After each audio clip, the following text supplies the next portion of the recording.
months on, it just was just fantastic looking. So I had to think of another introduction. I said, "Oh, I'd like to thank the sponsors of the church costume, Skippy Chunk Style."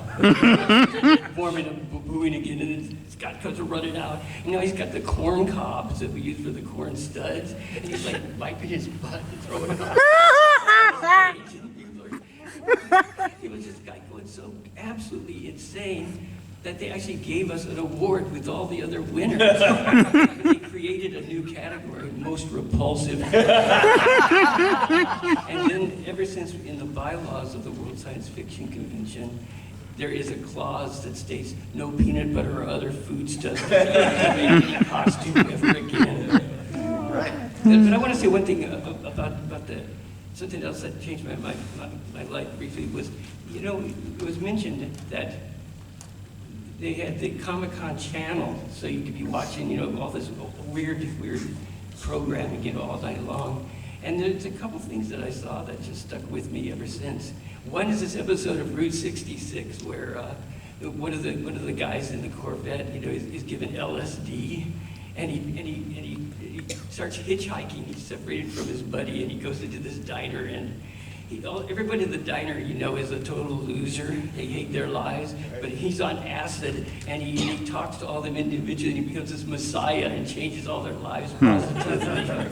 And the other is this Leave It to Beaver, where Beaver he's scared to death of girls, and he's given this invitation to a party, and he finds out it's all girls except he's the only guy, and he won't go, but he's forced to, and he gets in there, and he's just kind of sitting up to the side till they have a drawing for a grand prize, and it's fixed so he wins it, and it's this gigantic 4-foot-tall dolly, and the girls give it to him, and he just bolts, and the girls chase him like banshees. I mean, they've symbolically castrated this poor kid. Well, then again, his name was Beaver Cleaver, and that's like a male porn star's name. But getting back to that, he comes into this room where the husband has a man cave, and he has all these rifles and animal heads, and he says, "Beaver, take this pistol. It was once owned by Jesse James. Oh, and no, just stroke the barrel." And that's how Comic-Con changed my life, really. One thing I wanted to add about everybody was talking about cannabis earlier. When I was young, I wouldn't smoke pot. But then if somebody famous offered me pot, sidebar. Anybody remember the Blue Bloods episode where Tom Selleck's father, the grandpa, where they all sit around having dinner, and Tom Selleck's shocked because his dad said he smoked pot. And he goes, "What are you talking about?" "Well, Dizzy Gillespie, I was doing security for him. He offered me a joint. You don't say no to him." So when famous people would offer me a joint in the 70s, I go, well, they haven't lost their mind. They're not crazy. I better try it. So that's what happened. Not to advocate anything. One thing I wanted to add here, we're going to have a little quick Q&A. So the most important thing is, who did you meet? What impressed you the most at your first Comic-Con? Who did you, whether Jack Kirby, a hero, or you made a new friend? Because the whole thing, when they created Comic-Con, it was about finding people. Until the 72 Comic-Con, I never had a friend that was into sci-fi or comics. I knew no one at all. So does that somebody want to come up here and have a good story? Yeah. I have a pretty good story. Is this on? You guys hear me? Maybe there's a switch on it. You said just a minute. Just scream, then scream loud. Okay. Oh, there we go. All right. I have an Adam West story. I was in my first Comic-Con at Golden Hall, right? Yeah, Golden Hall. Because you confused me, because I went to the 1980 Comic-Con, and I didn't remember it was at the Grand. 81 went back to the Cortez.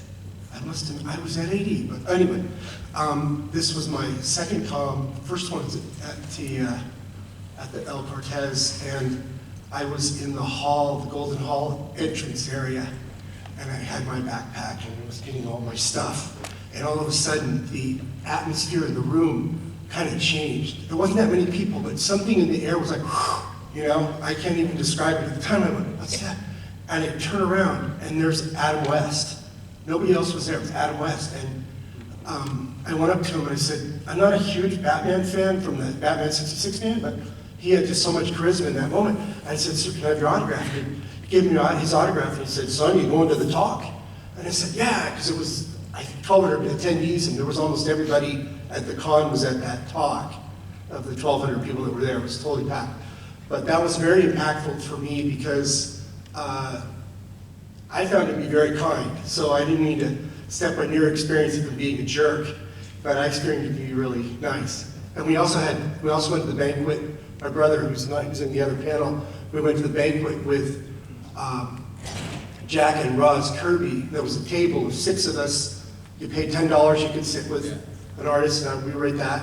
So we were going to sit with the Brothers Hildebrand, but they didn't show up. And Con called me up and said, hey, we keep Dara not going to be here, but would you like someone else? And I said, well, who's available? And they said, well, Jack Kirby. I said, all right, fine. So we sat with Jack Kirby, and my brother sat next to Roz Kirby, and she took a liking to him, mostly because he doesn't talk very much, and he's a really nice guy.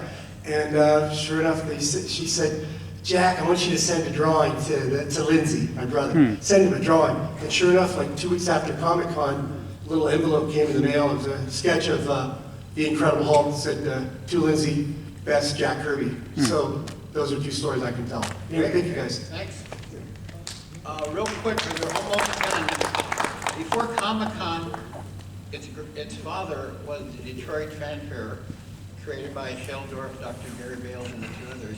And that's the flyer that Shell did. And everything has an origin and history. Now, what I'm going to try to do in San Diego, I got a video of Eric Hoffman interviewing Forey Ackerman in the 1970s. Now, this Clayton Con, Shell designed the flyer. This was at Lusinger High School in the 70s. So when George's family gave me his media archives, films, interviews, George was interviewing people in the 60s on tape. Ted Sturgeon, you name it. Just like Sheldorf did, and almost all of us in fandom are born genetic journalists.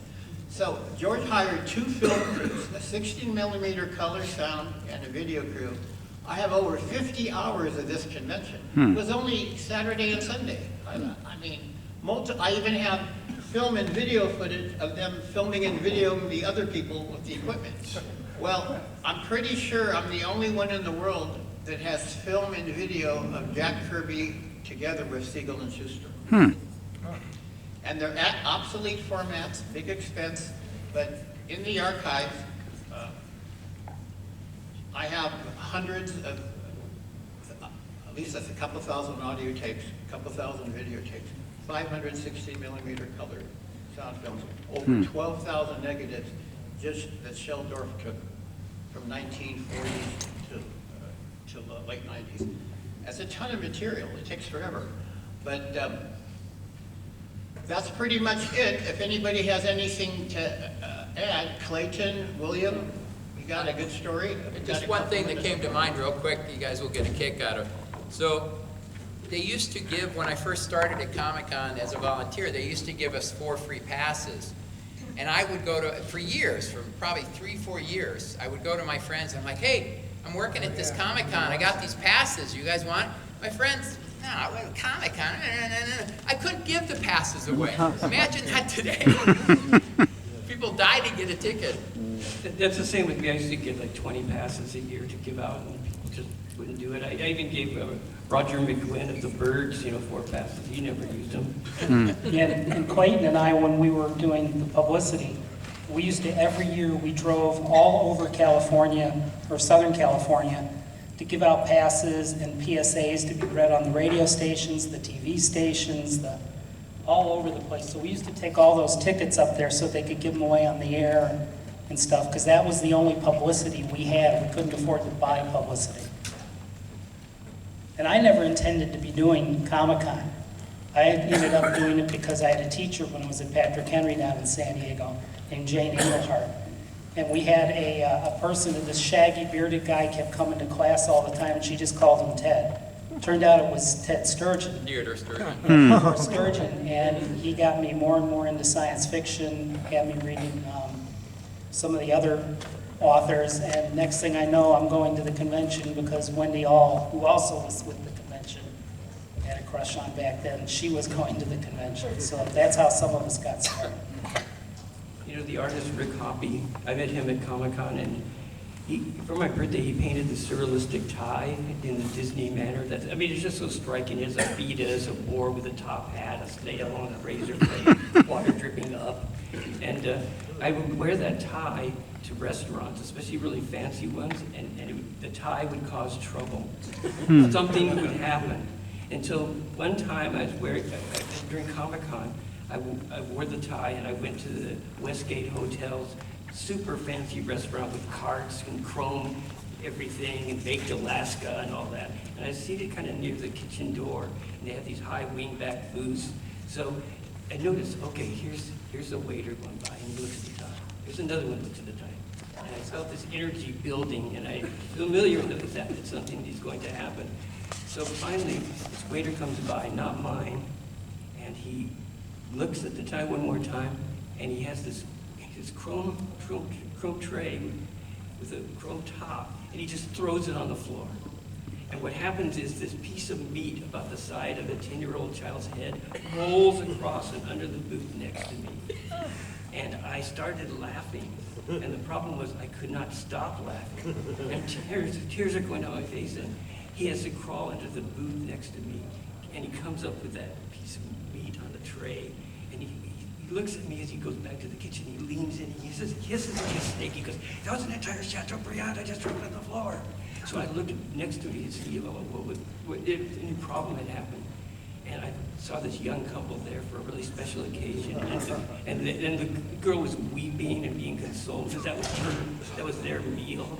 And then right then there I thought, man, I'm not going to be doing this kind of crap anymore. Because I just had this flash of something happening and a kid running out into the street or something, and I just gave it up and I never used it again. Wow, that's a good story. Well, look, everybody, we've got to wrap it up. Everyone, thank Thank you you. for coming, and I just wanted to add a saying. If you got to explain to anybody what a Comic-Con is, if it takes you over 5 minutes, then run away from that person. That's it, everyone. To the national